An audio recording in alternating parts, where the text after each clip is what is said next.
Bon, maintenant, je fais du copier-coller bête et méchant, hein, donc voilà, je vous montre pas tout, mais voilà, là, on va aller chercher les plats, hop, filet de bœuf aux herbes, on va là.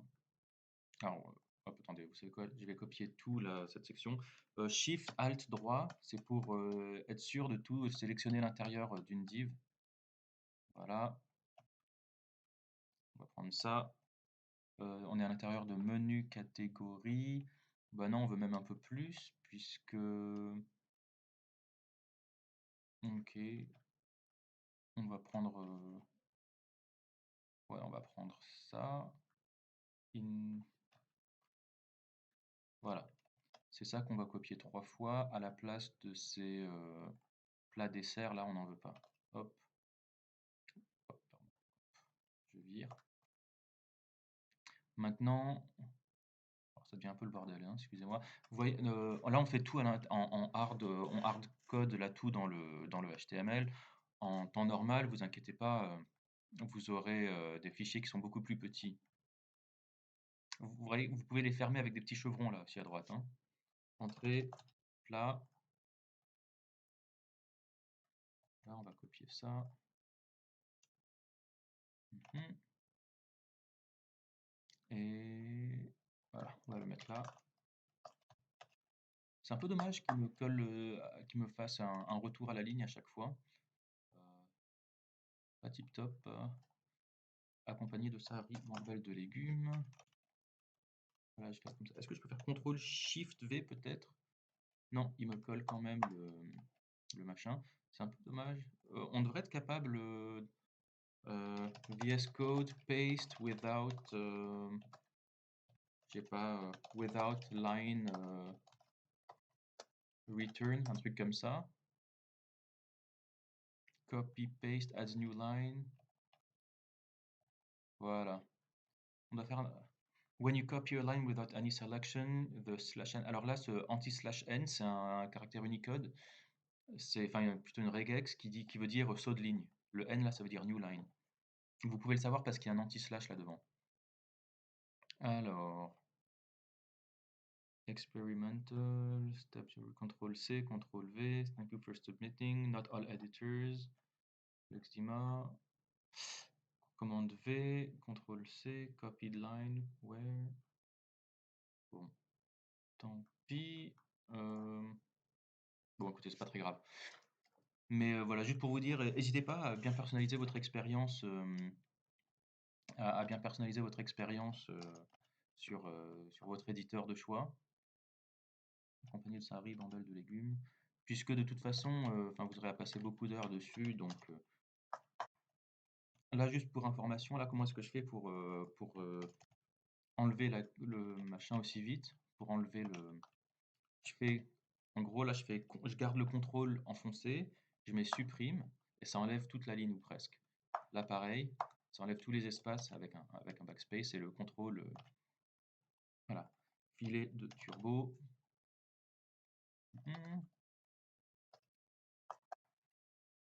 Aux agrumes, CTRL C, je vais là, CTRL SHIFT bas pour aller hop, CTRL SHIFT V. Voilà, prenez l'habitude d'utiliser un tas de raccourcis clavier, ça peut vraiment vous améliorer votre expérience utilisateur, enfin votre expérience de développement. Et ben, qu'est-ce qui se passe? Ok, est-ce que j'ai un problème dans la console? Bon, il n'a pas réussi à trouver la favicon, mais bon, ça c'est normal parce qu'on n'en a pas mis. Je recharge. Ok, là on est bien. Bon, ouais, ben, on va pouvoir copier la dernière partie. Voilà, bon, je vous le fais, voilà, je vous mets une petite pause. On en était où? Désolé, je viens de faire une petite pause, donc je sais pas trop où j'en étais. Déjà, là, vous avez dit que là, le box shadow, il est pas super. En fait, le box shadow, il est censé être beaucoup plus subtil que ça. Et c'est vrai qu'effectivement, dans les bonnes pratiques, on conseille de faire des bordures et des box shadows qui se voient quasiment pas. Alors, là, vous voyez actuellement, j'ai un box shadow qui est en 000, donc autrement dit, c'est la couleur black. J'aimerais bien mettre une opacité dessus. On va peut-être lui baisser son opacité, le mettre un peu plus transparent. Alors, où est-ce qu'il était mon... Alors, on est dans les mixins, box shadow, voilà, j'avais mis un black ici. Alors, on pourrait transformer... est-ce qu'on a un light gray peut-être? On pourrait prendre une... est-ce qu'on pourrait utiliser un light gray peut-être? Vous savez quoi, le box shadow?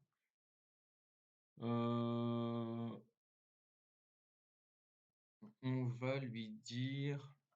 Attendez, on va voir les couleurs. Peut-être qu'on pourrait le mettre en voilà, light gray peut-être hein, à la place. Allons-y, alors faisons ça. Notre mixin, là, où est-ce qu'il était? Ah putain, je commence à m'y perdre. Voilà, on va lui demander d'importer les couleurs. On va essayer de les utiliser. Alors... Ah mince. Ah. Point slash, ça veut dire ouais, dans le même dossier. Color, pourquoi il ne me trouve pas? Je vais faire CTRL espace. Voilà. Oups, ok. Alors maintenant dans le box shadow, bah, je vais lui dire d'utiliser plutôt... ben ouais, on va lui dire d'utiliser colors. C'est lequel? C'était light gray. Ouais, voilà, c'est un petit peu mieux quand même. Ok, autre chose que je voudrais faire, c'est là.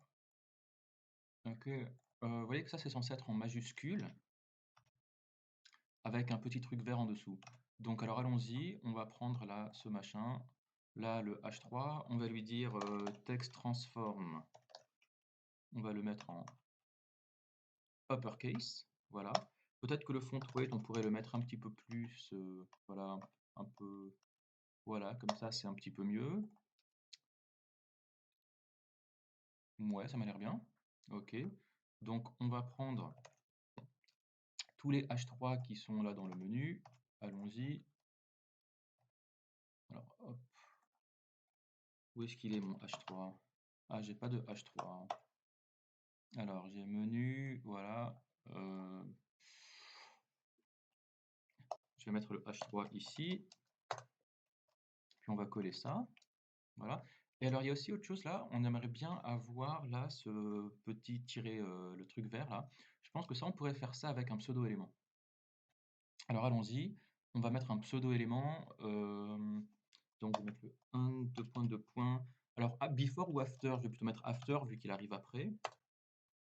Alors, la première des choses, dès qu'on met un pseudo-élément, c'est de mettre un content. Voilà, même si vous n'avez rien, il faut que vous ayez une propriété content, sinon il n'y a rien. Ok.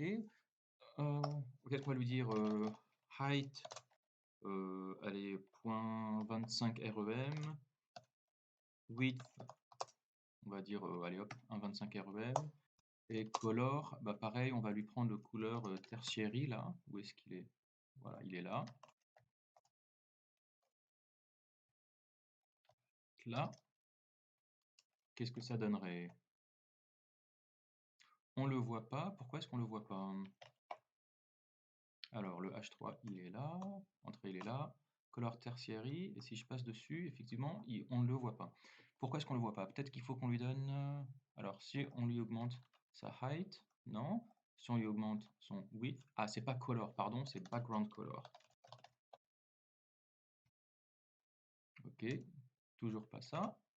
Alors, déjà on va lui mettre le background color. Ok, on le voit toujours pas. Peut-être qu'il faudrait lui changer son display. Est-ce qu'on peut lui changer peut-être son display inline block peut-être? Voilà, là on le voit. Là on le voit. Alors c'est une manière de faire. Comment est-ce que lui il a fait? Je serais curieux. C'est toujours intéressant de regarder comment les autres y font. Ah d'accord, lui il a utilisé plutôt un position absolue. Ouais, pourquoi pas, ça peut marcher aussi. De toute façon, il faudra qu'on le positionne, donc on sera obligé d'utiliser une position absolue aussi. Donc enlevons le inline block. Alors allons-y, nous on va faire ça. Alors comme d'habitude, quand vous mettez une position absolue sur un élément, vous oubliez pas qu'il faut toujours mettre une position relative à son parent. Ça, c'est la règle de base, hein. Alors maintenant pour la position, il faut qu'on le mette, je sais pas, on va lui dire à 1 REM du top et puis à 1 REM de la gauche.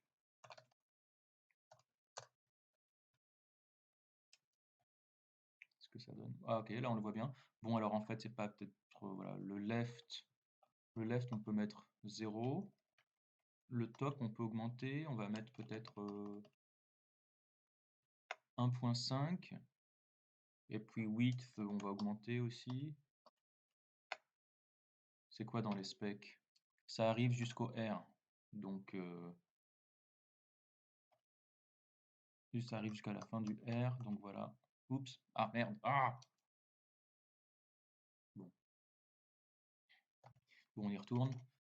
C'était quoi? Donc on est top, bah, on va mettre donc 0. Et puis left. Ah non, pardon, top c'était 1 REM. C'était le left qui était à 0. Et le width, on va dire que c'était 3. Ok, pas exactement ça. Vous voyez, ce qui est bien avec les pseudo-éléments au passage, c'est qu'ils apparaissent partout, hein, vu qu'on les met en CSS, ils apparaissent sur les entrées, sur les plats et sur les desserts aussi. Donc il n'y a pas besoin de refaire du code HTML. C'est ça que j'aime beaucoup avec les pseudo-éléments. Ok, height, top, hop, 1.5, voilà. Top 1.5. Parfait, on est bien. Il semble qu'on est bien à peu près partout. Ok. Il va juste nous falloir maintenant la flèche là, dans le menu, qu'on n'a pas encore fait, et le bouton commander, puis on sera bon, et puis il n'y aura plus que les animations. Donc allons-y.